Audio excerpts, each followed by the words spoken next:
Una vez más les doy la bienvenida a este tiempo de estudio bíblico en el libro de Apocalipsis. Vamos avanzando, hemos llegado ya al capítulo 14 y les invito a que si tienen con ustedes sus Biblias me acompañen para leer juntos los 5 primeros versículos sobre los que vamos a meditar con la ayuda del Señor en esta ocasión. Por lo tanto, Apocalipsis capítulo 14 versículo 1 dice así: Después miré, y he aquí el Cordero estaba en pie sobre el monte de Sión, y con él 144.000 que tenían el nombre de él y el de su Padre escrito en la frente. Y oí una voz del cielo como estruendo de muchas aguas y como sonido de un gran trueno, y la voz que oí era como de arpistas que tocaban sus arpas, y cantaban un cántico nuevo delante del trono y delante de los 4 seres vivientes, y de los ancianos, y nadie podía aprender el cántico sino aquellos 144.000 que fueron redimidos de entre los de la tierra. Estos son los que no se contaminaron con mujeres, pues son vírgenes. Estos son los que siguen al Cordero por donde quiera que va.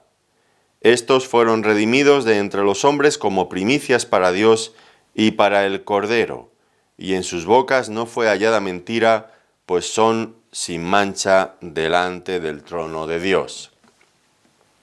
Bueno, un pasaje interesante y en gran medida consolador, sobre todo si lo contrastamos con lo que hemos estado estudiando anteriormente en el capítulo 12 y el capítulo 13, con la aparición de lo que hemos dado en llamar esta Trinidad diabólica: el dragón, la bestia y el falso profeta. Todos los terribles esfuerzos que hicieron para establecer ese reino de maldad en este mundo, llegando finalmente a una crueldad extrema contra aquellos que no se sometían a ese régimen, que especialmente, claro está, pues eran los creyentes. Y mientras leíamos todo aquello, de alguna manera, nuestro propio corazón como creyentes, pues casi que manteníamos el aliento y estábamos con el corazón roto, viendo tanta crueldad, tanta maldad, tanto sufrimiento sobre los creyentes. Y tal vez nos preguntábamos, ¿y cuándo? ¿Cuándo va a poner Dios fin a tanta injusticia, a tanta maldad? Nos hacíamos eco de alguna manera de aquello que el salmista de la antigüedad había dicho: ¿por qué estás lejos, oh Jehová, y te escondes en el tiempo de la tribulación? Eso lo encontramos en el Salmo 10, versículo 1. Dios parece ausente, lejano. ¿Por qué? ¿Por qué te escondes? Dice, en el tiempo de la tribulación. Ahora el capítulo 14, que acabamos de comenzar a estudiar y que hemos comenzado a leer también, pues es la respuesta de Dios, finalmente, a Satanás y también a los creyentes. Y lo que se nos va a presentar en el capítulo 14, también en el resto del capítulo que no hemos leído, es el panorama final de lo que va a ocurrir al final de los tiempos. Es un panorama, por el momento, bosquejado, una especie de ojeada rápida a esos hechos trascendentes, importantísimos, que luego van a ir desarrollándose con mucho más detalle en los próximos capítulos.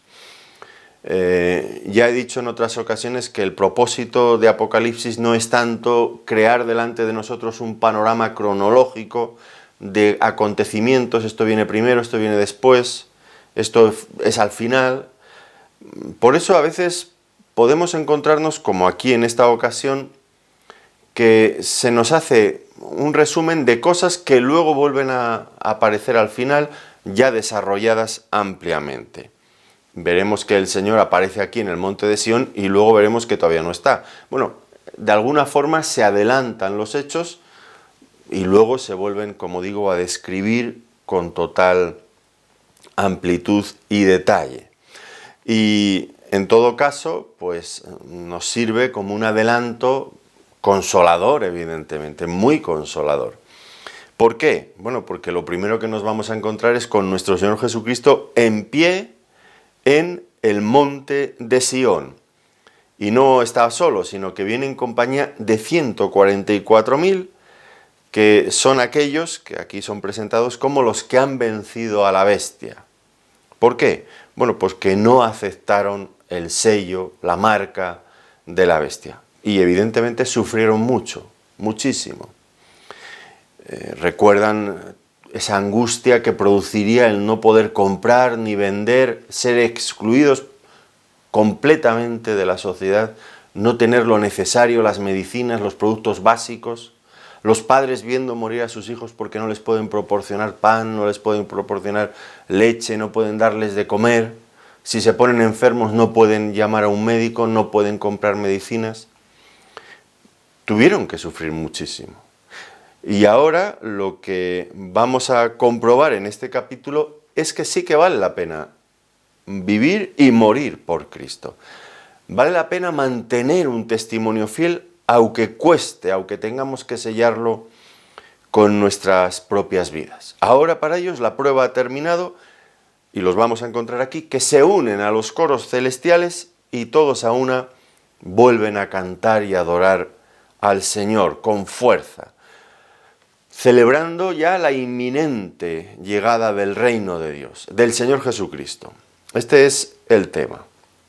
Y vamos a ver que a continuación también en este mismo capítulo, más adelante en el versículo 14, que el Señor vuelve a aparecer otra vez. Miré y he aquí una nube blanca y sobre la nube uno sentado semejante al Hijo del Hombre, que tenía sobre la cabeza una corona de oro y en la mano una hoz aguda. Es como si fuera fraccionando esta segunda venida del Señor y mostrándonos detalles importantes de lo que va a ocurrir, de lo que va a acontecer en ese tiempo, cuando Él vuelva. ¿Y qué es lo que vamos a ver a partir del versículo 14? Que el Señor viene a juzgar este mundo. Y va a ser muy gráfico, va a utilizar dos metáforas bien comprensibles. La primera va a ser la siega y también la vendimia. Ambas que apuntan al hecho de que finalmente el mal no continuará por siempre y que cada injusticia cometida en este mundo, también las cometidas especialmente contra los hijos de Dios, serán justamente juzgadas. Dios va a establecer su reino en este mundo. El reino de maldad de Satanás no se prolongará indefinidamente, por supuesto que no.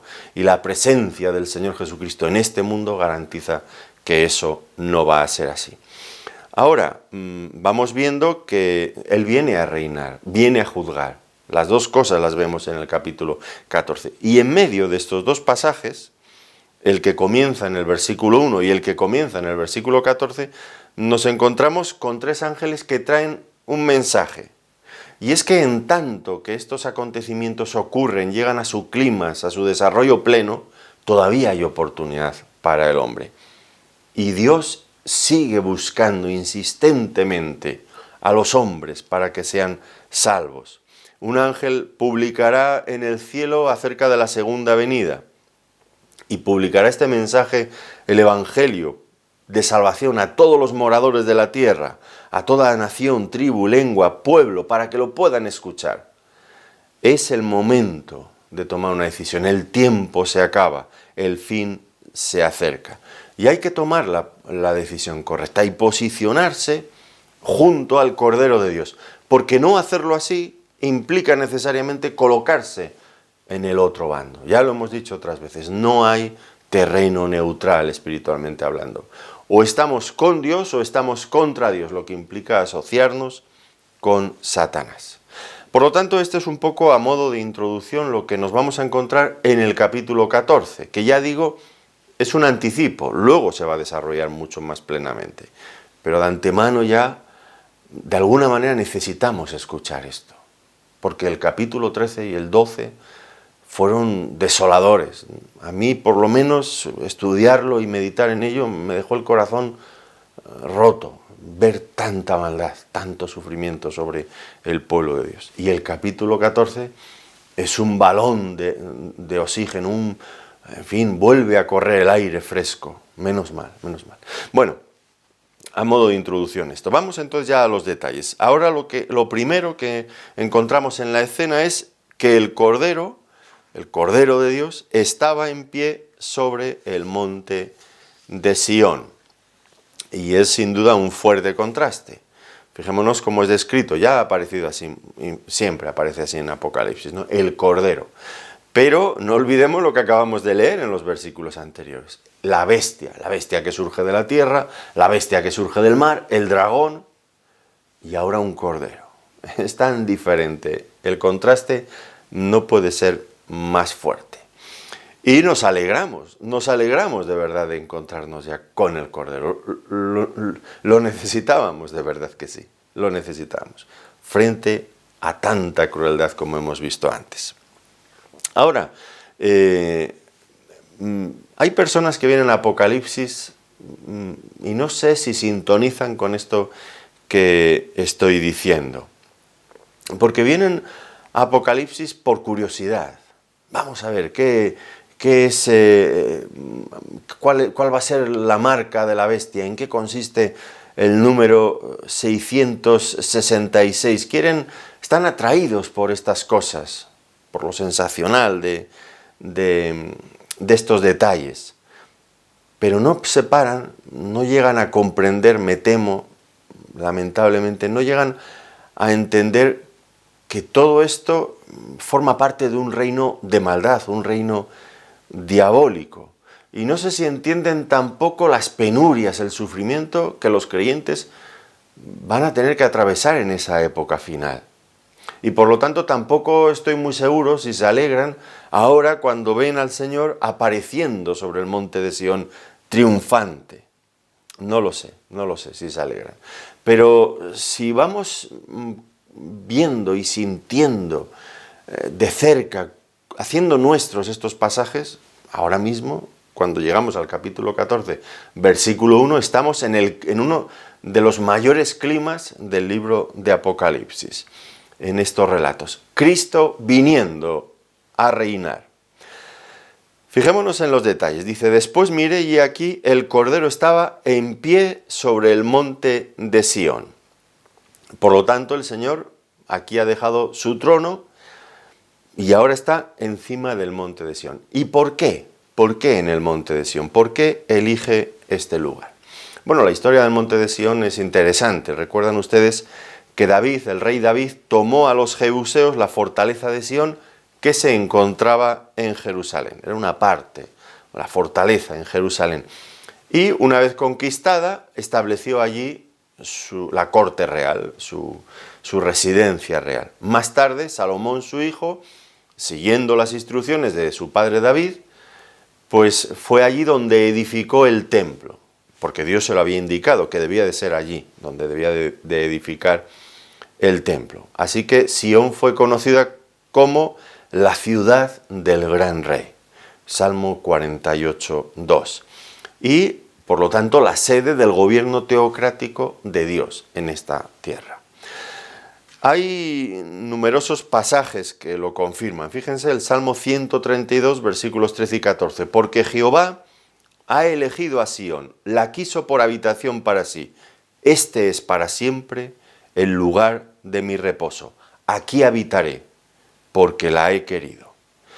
Y esto era lo que Dios decía en los Salmos. Pero el hecho de que había de establecer un reino universal y que Jerusalén, el monte de Sión, sería el lugar desde donde sería gobernado el mundo entero, pues esto es una cosa que aparece infinidad de veces en el Antiguo Testamento. Fíjense algunos botones de muestra para que veamos que esto no ocurre en Apocalipsis porque sí, sino que es el cumplimiento de muchas otras cosas anunciadas previamente. Por ejemplo, Salmo 2, que ya hemos mencionado en otras ocasiones, Salmo 2, versículos 6 al 9. Pero yo he puesto mi rey sobre Sión, mi santo monte. Yo publicaré el decreto. Jehová me ha dicho, mi hijo eres tú, yo te engendré hoy. Pídeme y te daré por herencia a las naciones, y como posesión tuya hasta los confines de la tierra. Los quebrantarás con vara de hierro, como vasija de alfarero, los desmenuzarás. Sión, la sede de un gobierno mundial, las naciones. Salmo 110, otro salmo fundamental, un salmo mesiánico también, versículos 1 a 3. Jehová dijo a mi Señor, siéntate a mi diestra hasta que ponga a tus enemigos por estrado de tus pies. Jehová enviará desde Sión la vara de tu poder. Domina en medio de tus enemigos, tu pueblo se te ofrecerá voluntariamente en el día de tu poder, en la hermosura de la santidad. Desde el seno de la aurora tienes tú el rocío de tu juventud. Otra porción en Isaías capítulo 2, versículo 2 al 4. Acontecerá en lo postrero de los tiempos que será confirmado el monte de la casa de Jehová como cabeza de los montes, y será exaltado sobre los collados, y correrán a él todas las naciones, y vendrán muchos pueblos y dirán, venid y subamos al monte de Jehová, a la casa del Dios de Jacob, y nos enseñará sus caminos, y caminaremos por sus sendas, porque de Sión saldrá la ley, y de Jerusalén la palabra de Jehová, y juzgará entre las naciones, y reprenderá a muchos pueblos, y volverán sus espadas en rejas de arado y sus lanzas en hoces. No alzará espada nación contra nación, ni se adiestrarán más para la guerra. Y permítanme otro pasaje más, en Isaías 24, 23, la luna se avergonzará y el sol se confundirá cuando Jehová de los ejércitos reine en el monte de Sión y en Jerusalén, y delante de sus ancianos sea glorioso. Por lo tanto, está fuera de toda duda que las profecías del Antiguo Testamento señalaban a Sión como el centro de un gobierno mundial, y sería un gobierno mundial y sería el centro de ese gobierno eterno también, porque allí haría presencia, estaría el mismo Rey, Jehová, el eterno Dios, nuestro glorioso Señor. Así que nos encontramos aquí en un momento largamente esperado. El Rey de Dios se encuentra por fin en el monte de Sión. Ahora, no olvidemos otro detalle importante. No es la primera vez que el Rey estaba allí en Sión, en ese monte, porque fue precisamente allí donde él fue rechazado y fue crucificado como un vulgar impostor. Fue allí. Él regresa a ese lugar. ¿Y por qué regresa?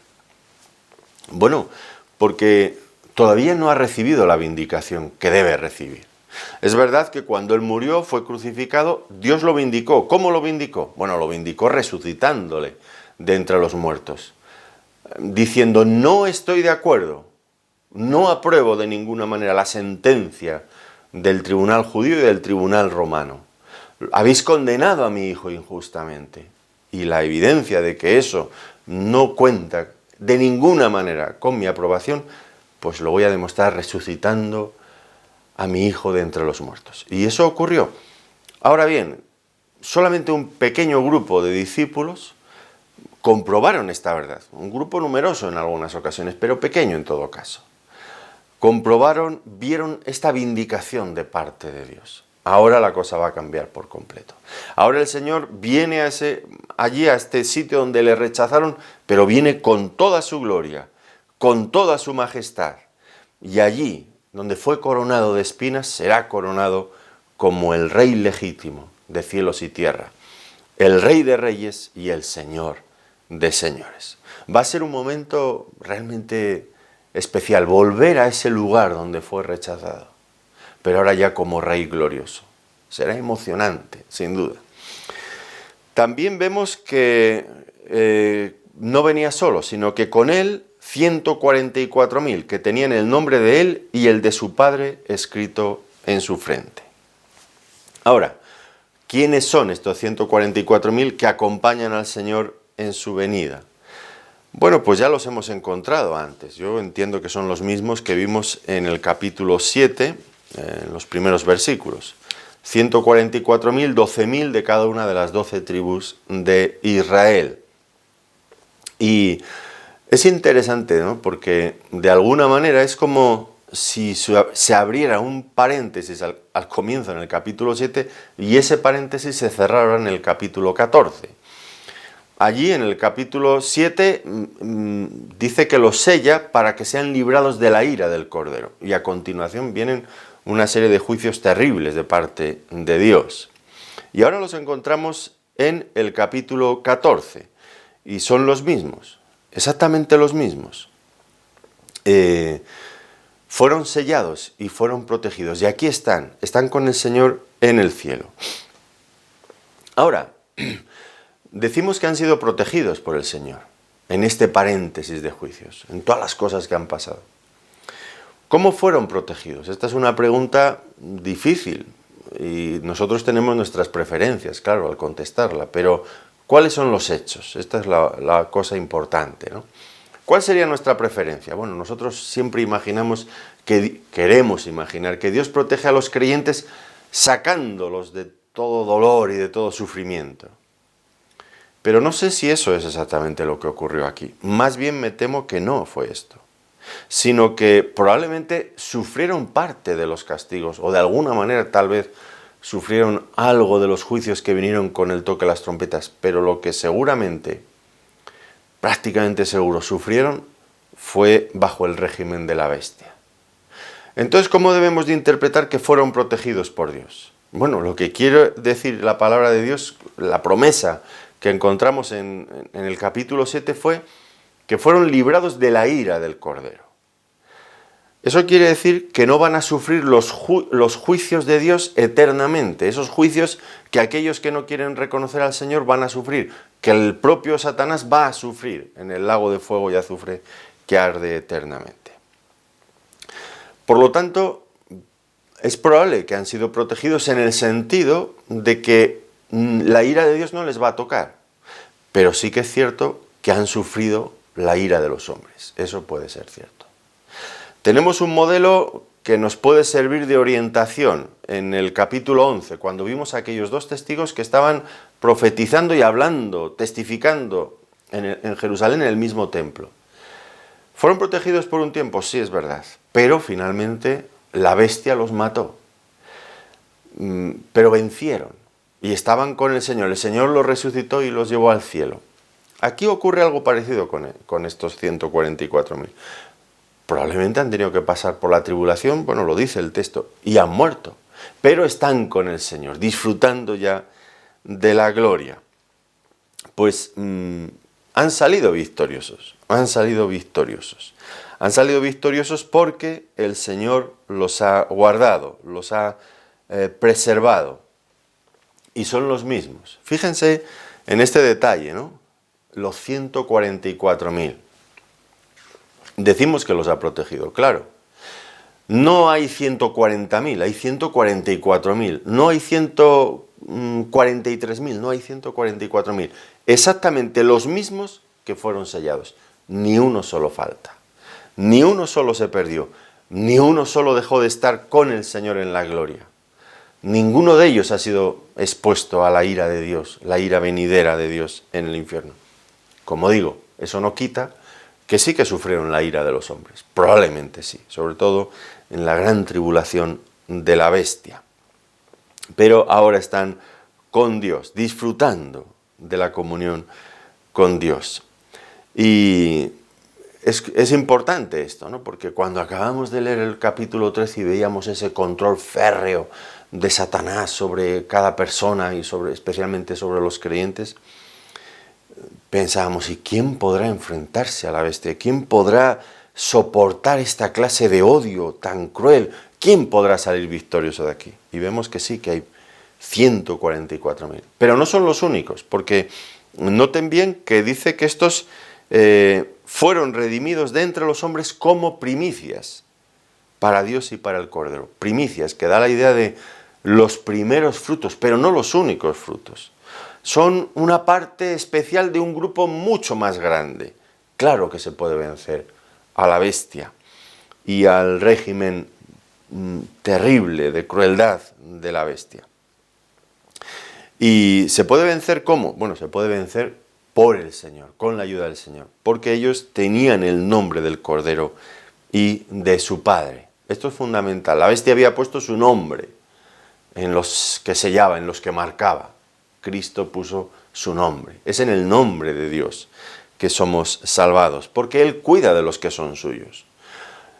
Su nombre implica que le pertenecemos y la victoria está con nosotros. en Él, sin duda, en Él. Y eso es nuestra esperanza. Estamos con Él. Ahora, hay algunos detalles interesantes también en este hecho. En el hecho de que sean 144.000, que ya vimos en su momento anterior, que eran judíos. 12.000 de cada tribu. Y no hay razón para interpretarlo de otra forma que no sea así, que forman parte del pueblo judío. Lo dice con tanta claridad que imaginar otra cosa es difícil. Aunque siempre habrá quien piensa que no, pero bueno, yo, en fin, cuando dice 12.000 de la tribu tal, 12.000, pues uno llega a la conclusión de que deben de ser judíos, porque cita las 12 tribus. Ahora, qué interesante este hecho, ¿no? Porque al final de los tiempos, este pueblo judío, pues están creyendo, tienen el nombre del Cordero, de Cristo, sobre ellos. Cuando sus antepasados antes le habían despreciado y habían dicho, no, Él no es el Mesías auténtico, Él es un impostor.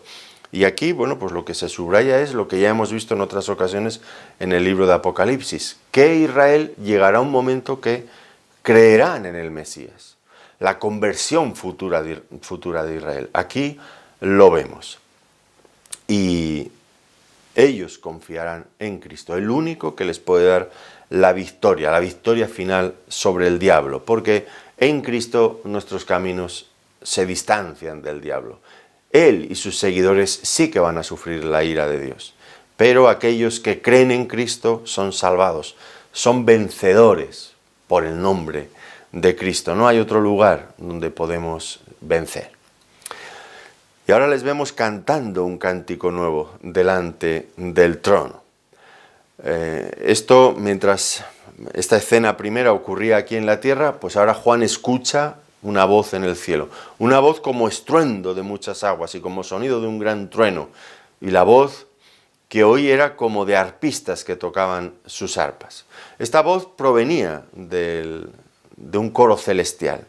No se nos dice quién componía ese coro celestial. Lo que sí que se nos muestra es que es una voz potente, pero al mismo tiempo armoniosa, dulce. ¿Y cuál es el propósito de todo esto? Bueno, pues lo que nos quiere mostrar es el gozo que hay en el cielo por la victoria de la venida de Cristo sobre la tierra. Y esto sin duda hacía palpitar con fuerza el corazón de Juan y tiene que hacer también palpitar el nuestro. Cuando escuchamos ese coro celestial ya gozándose por la venida de Cristo. Y mientras todavía estaba sonando esta música como de arpistas, pues se escuchan unas voces. Cantaban un cántico nuevo delante del trono y delante de los 4 seres vivientes y de los ancianos. Y nadie podía aprender el cántico sino aquellos 144.000 que fueron redimidos de entre los de la tierra. Estas huestes celestiales se alegran viendo cómo en este conflicto con el dragón, contra la bestia, contra el falso profeta, pues llega a su fin porque aparece Cristo, triunfante, vencedor. Y ahora desde el cielo se contempla con gozo la redención de estos hombres pecadores. Nos ha redimido. Es algo tan hermoso. Aunque este no es el primer cántico, ya si han seguido estos estudios y leen el libro de Apocalipsis, ya saben que no es el primer cántico que aparece aquí. Ya ha habido varios. Y siempre es en este tono de adoración, de gratitud, de admiración frente a Dios. Ahora, cada vez que aparece un nuevo cántico, las razones del cántico son diferentes, porque según va avanzando la revelación, vamos conociendo más de las glorias del Señor. Hubo un cántico de adoración al principio, cuando se presenta el Cordero y se dice que Él es digno de abrir los 7 sellos. Él es el único digno de establecer un reino de justicia en este mundo, de juzgar a los hombres. Ahora la razón es otra, la razón es que Él viene a reinar y se le reconoce su dignidad, su autoridad como Rey soberano del universo, sobre todo lo creado. Y esta es la razón aquí. Dice que solo los 144.000 podían aprender este cántico nuevo. Bueno, lo primero, antes que hablemos de por qué solamente ellos podían aprender el cántico nuevo, lo que nos sorprende en principio es que tuvieran ganas de cantar. porque no lo olvidemos, acaban de salir de la gran tribulación. Tanto sufrimiento, tanto dolor, pero tienen ganas de cantar. Claro que tienen ganas de cantar. ¿Por qué?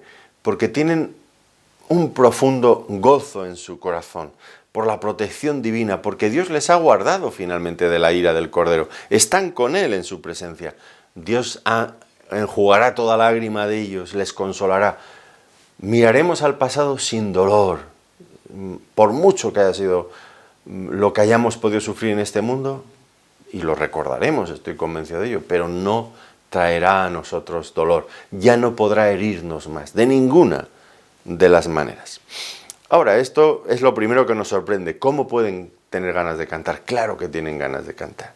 Ya están con el Señor, están en casa, están en el hogar, disfrutan ya de la salvación.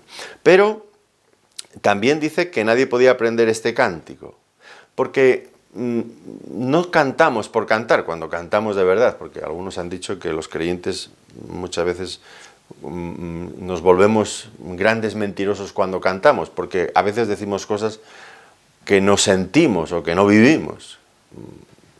Nos dejamos llevar por la música, pero no estamos comprometidos a veces con la letra, ¿no?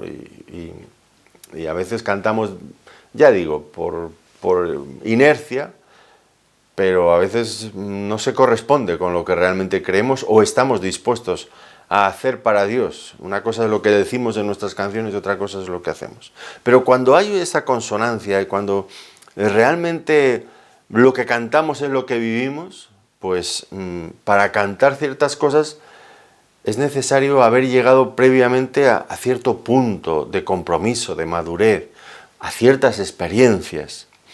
Y aquí es lo que se ve. Estos 144.000 han salido de la gran tribulación. Han sido fieles en medio de grandísimas dificultades. Tienen una experiencia de Cristo diferente de otros que quizás no hemos pasado por situaciones así. Su experiencia de Cristo como protector, como cuidador, como aquel que les ha guiado en un camino tan difícil, pues esa experiencia ahora la expresan por medio de un cántico. Para poder cantar ese cántico hay que haber pasado por esas experiencias, para entender en su profundidad. Hay un compromiso con lo que se está cantando, hay una identidad, hay una experiencia avalando todo aquello. Y es que el cristiano va madurando, según pasamos también por pruebas, vamos aprendiendo en la escuela del Maestro. Y vamos aprendiendo más de su salvación, y vamos aprendiendo más de quién es el Señor.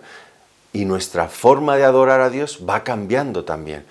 Y eso pues se traduce también en nuestra forma de cantar nuestras alabanzas al Señor. Ellos cantan y cantan un nuevo cántico, lo que demuestra que evidentemente son auténticos creyentes. Porque aquellos que solamente sean profesantes, falsos profesantes, pues cuando se enfrenten con estas tribulaciones, estas dificultades, automáticamente abandonarán. Y de hecho, si llegan a sufrir por causa del nombre de Cristo, no les va a producir gozo, al falso profesante me refiero ahora, sino que traerá sobre ellos resentimiento, amargura.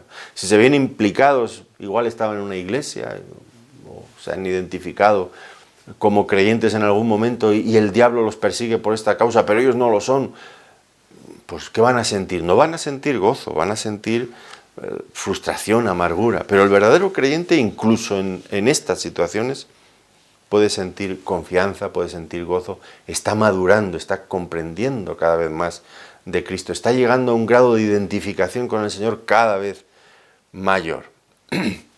Y esto es lo que vamos a ver a continuación, la dedicación, que se le presta bastante detalle aquí, la dedicación de los 144.000 a Dios. Y vemos que pues se reconoce aquí la consagración de estos 144.000. La consagración a lo largo del periodo de tribulación. Mantuvieron un estilo de vida, que es lo que se nos va a decir aquí, un estilo de vida apartado de todo tipo de corrupción social o espiritual que había a su alrededor, impuesta por este régimen malvado de la bestia. Fíjense, volvemos a leer los versículos 3 al 5. Fueron redimidos de entre los de la tierra. Estos son los que no se contaminaron con mujeres, pues son vírgenes. Estos son los que siguen al Cordero por donde quiera que va. Estos fueron redimidos de entre los hombres como primicias para Dios y para el Cordero. Y en sus bocas no fue hallada mentira, pues son sin mancha delante del trono de Dios. Bueno, la primera cosa que a mí me llama mucho la atención, dice que fueron redimidos de entre los de la tierra. Ustedes ya saben que el término redimir quiere decir que fueron comprados. Se pagó un precio por ellos para su rescate. Ahora, los versículos anteriores veíamos que la bestia había impuesto su régimen. Nadie puede comprar, nadie puede vender si no tiene la marca. Pero aquí encontramos que el Señor había comprado, había redimido a estos 144.000, que son primicias, a otros más también. Dios sigue comprando personas, liberando personas aquí en la tierra, a pesar, en contra de los designios y del régimen de la bestia, que intentará por todos los medios que no sea así, pero no es posible. Ahora, ¿a qué precio compra el Señor a los de la tierra? ¿A qué precio nos redime? Bueno, lo dice muchas veces y aquí se menciona el cordero que fue inmolado. El precio fue su propia vida. Alguien ha dicho, yo lo repito, lo he repetido en varias ocasiones y no sé si se me entiende y no sé si se está de acuerdo con esto o no. Alguien ha dicho, no está en la Biblia, pero creo que el sentir sí, nunca se ha pagado un precio tan alto por algo que valía tan poco. ¿Qué es nuestra vida? Perdidos como estábamos, enemigos de Dios, débiles, pecadores, enfermos, miserables. ¿Qué era nuestra vida para que Dios pagara un precio tan alto como la vida de su propio Hijo? Nunca se ha pagado un precio tan alto por algo que valía tan poco. Yo no digo que la vida de un hombre no valga, porque hemos sido hechos a la imagen de Dios, pero tan dañada como estaba nuestra vida. Y eso comparado con el valor de la vida de Cristo. Nunca se ha pagado un precio tan alto por algo que en principio valía tan poco. Si ahora valemos, es por lo que Dios hace en nosotros, no por lo que nosotros somos en nosotros mismos. Evidentemente no, no es así. Ahora, vamos a ver en qué consistía la consagración de estos 144.000, porque aparecen varias frases y son un poco, a veces pueden ser un poco complicadas de entender. Dice, lo primero de ellos, estos son los que no se contaminaron con mujeres, pues son vírgenes.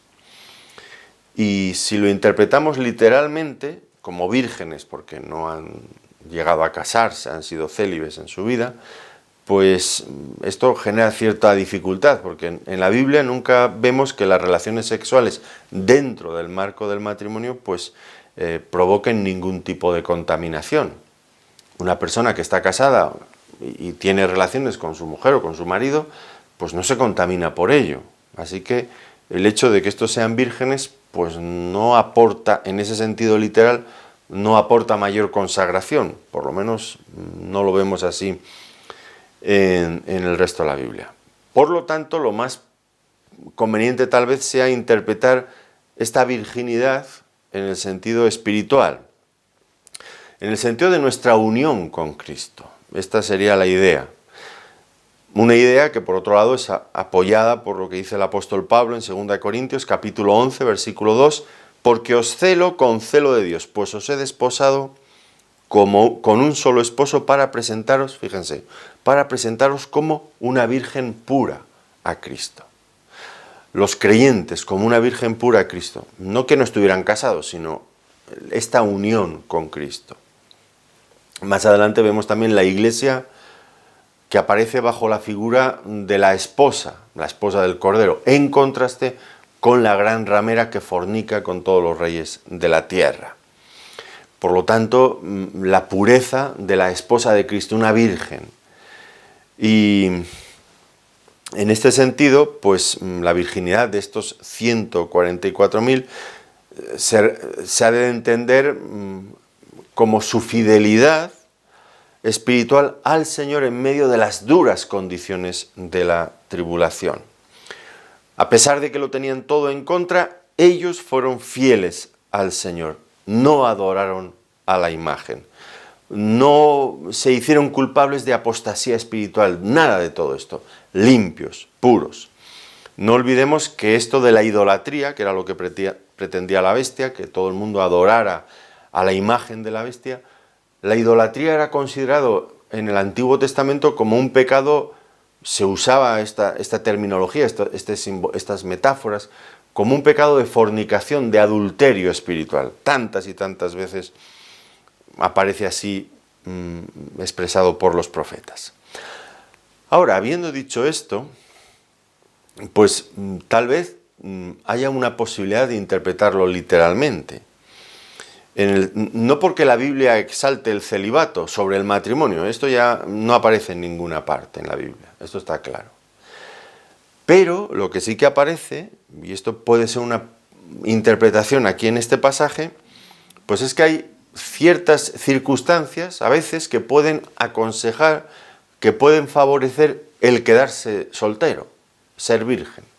Y en este sentido el apóstol Pablo, cuando escribe acerca del tema este del matrimonio, de quedarse soltero, él explica en 1 Corintios capítulo 7, versículos 26 al 27, él explica que puede haber una circunstancia, debido a condiciones especiales, en que se aconseje el celibato. Dice, tengo pues esto por bueno, a causa, y esta es la expresión fundamental, a causa de la necesidad que apremia, que allí en Corintios no sabemos exactamente en qué consistía, pero era una situación especial, sin lugar a dudas.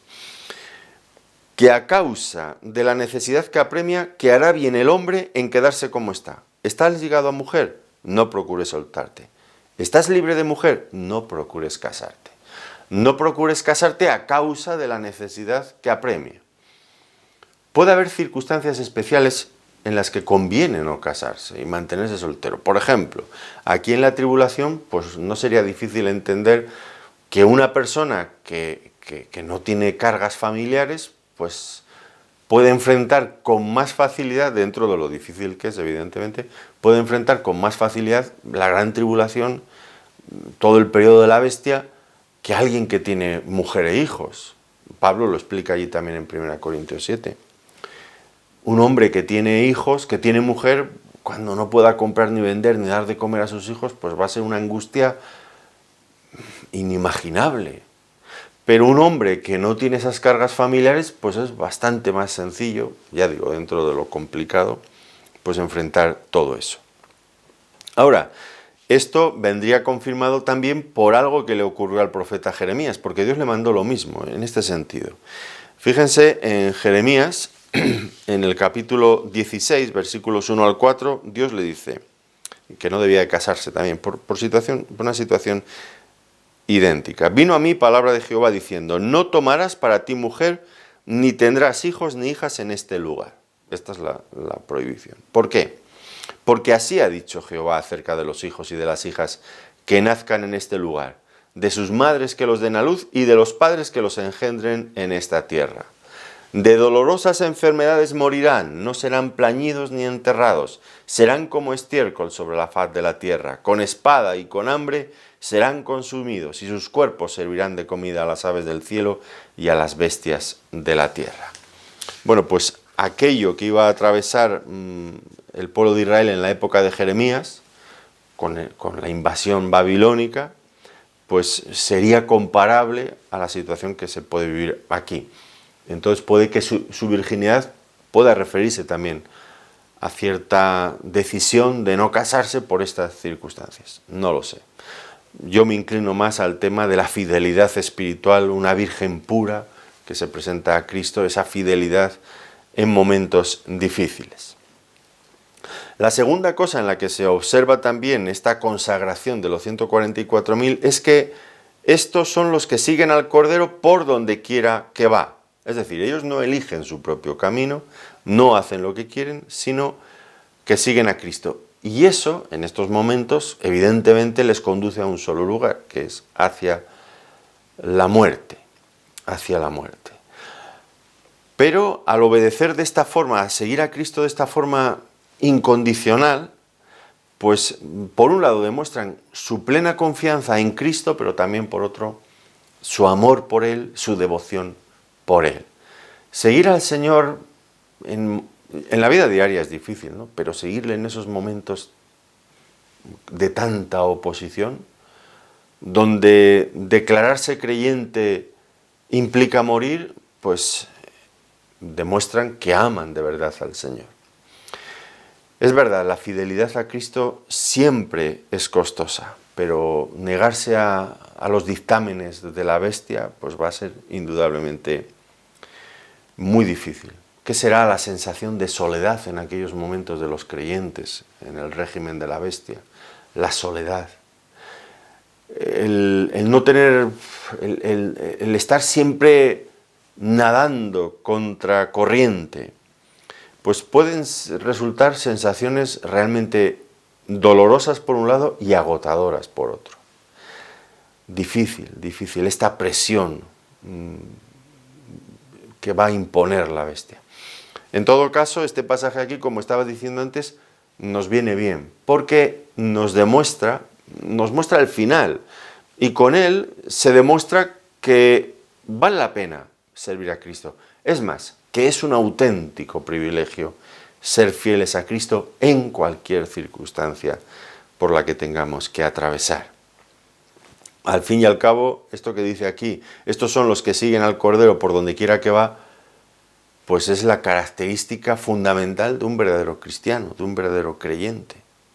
Que no sé si todos los creyentes o todos los que se dicen creyentes lo tienen claro, porque parece que aceptar a Cristo se acepta para que nos salve y nos lleve al cielo, pero aceptar a Cristo implica esto, seguir al Cordero por donde quiera que va. Ya no marcamos nosotros nuestro destino, sino que escuchamos lo que Dios quiere para nuestras vidas y seguimos el camino que Él nos traza, aunque ese camino atraviese por grandes dificultades. Pero esto es así siempre. Seguir al Señor implica obedecerle, implica ir a su lado, por donde Él va. No nosotros por un lado y Él por otro, eso es imposible, es inconcebible para un creyente. Y esta orden, este llamamiento del Señor a seguirle sigue resonando en las páginas de la palabra de Dios. ¿Recuerdan el Señor llamando a Felipe, sígueme? O a Mateo, sígueme, y dejando el banco de los tributos públicos. Al joven rico, vende todo lo que tienes y ven detrás de mí. A un discípulo anónimo en Lucas, en el capítulo 9, versículo 59. A Juan y a su hermano Jacobo, a Pedro y a Simón. Y dejando las redes le siguieron, y dejando a los jornaleros de su padre le siguieron. Seguir a Jesús, esta es la clave. Este es lo que Dios espera de nosotros. Son un ejemplo, evidentemente, estos 144.000, de lo que debemos de ser cada uno de los creyentes. Al fin y al cabo, como dice aquí, son primicias, son los primeros frutos para Dios. Pero todos los demás tenemos que participar también de lo mismo. No son únicos estos 144.000, ni son una élite especial, son un adelanto de una cosecha mucho mayor que viene después, a continuación. Y esta idea de primicias, ya no solamente la idea de algo parcial, un adelanto, esto de las primicias es interesante también en el Antiguo Testamento, porque los israelitas tenían la obligación de consagrar al Señor las primicias de sus frutos, las primicias de sus ganados. Diríamos, por lo tanto, que estos 144.000 son primicias en el sentido de que son entregados, son consagrados al Señor. Con ellos se simboliza también su dedicación absoluta al Cordero, al Señor. Una ofrenda para el Señor. Hermoso, sin lugar a dudas. Otra de las características de esta consagración dice que en sus bocas no fue hallada mentira, pues son sin mancha delante del trono de Dios. Otra vez otro contraste más con el régimen de la bestia. Recuerdan que el Señor habló del diablo, dijo que él es mentiroso y padre de mentira. Aquí estos 144.000 son presentados, no se halló mentira en su boca. Qué difícil es hablar solo la verdad en un mundo lleno de engaño y de infidelidad. Qué difícil es hablar la verdad. Qué difícil debe resulta sacar a las personas o intentar sacar a las personas de sus mentiras, mostrándoles la verdad. ¿Cuál sería la reacción de la bestia cuando estos 144.000 hablaran la verdad sobre ella y la pusieran en evidencia? Pues ya sabemos cuál fue la reacción. Tuvieron que pagar con sus propias vidas cuando desenmascararon a la bestia. Fue el precio de su fidelidad, decir la verdad. Predicar un mensaje auténtico del Evangelio, que implica por un lado el amor de Dios hacia el pecador, pero también el juicio y la ira de Dios hacia aquellos que rechazan la oferta de la gracia de Dios. Qué fácil es quedarnos en una de las dos opciones. Lo más sencillo es hablar solo del amor de Dios, evidentemente. Lo más complicado empieza cuando queremos hablar de la ira y del juicio de Dios, del infierno, del lago de fuego. Eso ya la gente no quiere escucharlo. Qué difícil es hablar la verdad, nada más que la verdad y toda la verdad. Estos dice que no hablaban otra cosa. Y por último se nos dice también que son sin mancha delante del trono de Dios. Y este es un lenguaje que evoca al lenguaje que se empleaba en el Antiguo Testamento en el Levítico, relacionado con los sacrificios. Ustedes recuerdan que cada vez que se iba a presentar un sacrificio debía de ser examinado para que no tuviera mancha ni defecto. El Señor Jesucristo se nos dice de él que fue ofrecido como un cordero sin mancha y sin contaminación. Y ahora estos creyentes, la idea es que han muerto, pero su vida ha sido ofrecida como una ofrenda válida, porque realmente no tenían mancha. Hemos mencionado hace un momento que Cristo fue ofrecido como un cordero sin mancha y sin contaminación. Ahora ellos hacen lo mismo.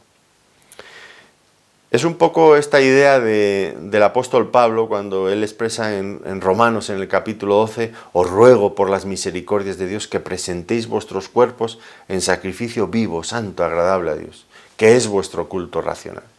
Allí Pablo recoge el tipo de ofrenda que aquí también parece que está en la mente del autor. De las muchas ofrendas que había en Levítico, la primera de ellas era el holocausto u ofrenda del todo quemada, porque la ofrenda se quemaba completamente, no se reservaba nada.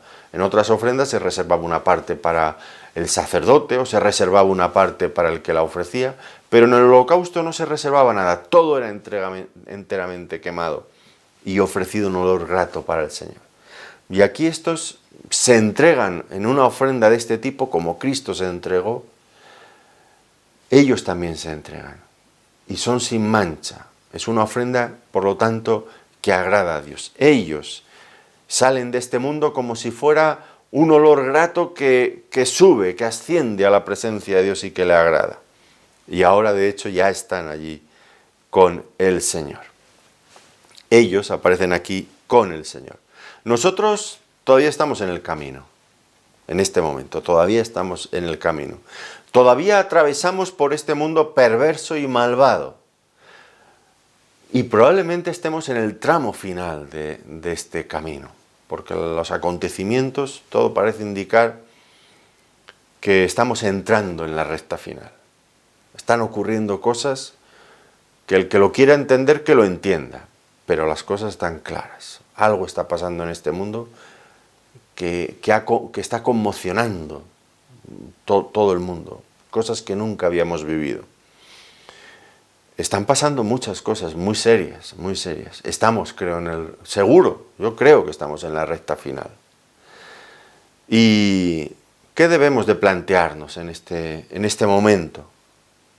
Estemos o no estemos en la recta final, yo creo que sí, pero aunque no lo estuviéramos. ¿Qué debemos de plantearnos? Bueno, pues debemos de mirar el ejemplo de consagración de estos 144.000 e imitarles en su fidelidad, imitarles en su compromiso, imitarles en el precio en el que estaban dispuestos a pagar por mantener su fe y su testimonio, imitarles en hablar toda la verdad de la palabra de Dios, imitarles en ser librados de todo tipo de pecado. Ellos llegaron libres de cualquier mancha hasta el trono de Dios. ¿Cuántas veces me ha entristecido leyendo los libros de Reyes y de Crónicas que encontramos en la Biblia? Algunas veces grandes hombres de Dios, grandes reyes que comenzaron de una manera tan especial su ministerio, su reinado, con una gloria, con una fidelidad. Por ejemplo, Salomón, con esa gloria, con esa sabiduría, con esa dedicación, y cómo acabó sus días inmerso en la idolatría. Qué triste que después de haber vivido con esa fidelidad se vuelvan infieles. Nosotros estamos, ya digo, seguramente en la recta final. Que el Señor nos ayude a llegar hasta la meta, solamente Él lo puede hacer, sin mancha, sin contaminación, y habiendo sellado nuestro testimonio en este mundo con la fidelidad que lo hicieron estos 144.000. Que el Señor nos ayude porque los tiempos son los que son, y que no cambiemos porque las cosas se pongan difíciles, sino todo lo contrario, que aún avancemos más en nuestra consagración, en nuestra cercanía al Señor, viendo que el tiempo del fin se acerca. Pues que el Señor realmente nos ayude, nos bendiga en este propósito de buscarle de corazón y de serle fieles en todo. Pues terminamos aquí y no quiero dejar de agradecerles una vez más que nos hayan acompañado en este tiempo de estudio bíblico. De verdad que deseo que el Señor les ayude, les anime y les bendiga por medio también de estos textos y del estudio de ellos aquí en Apocalipsis. Muchas gracias.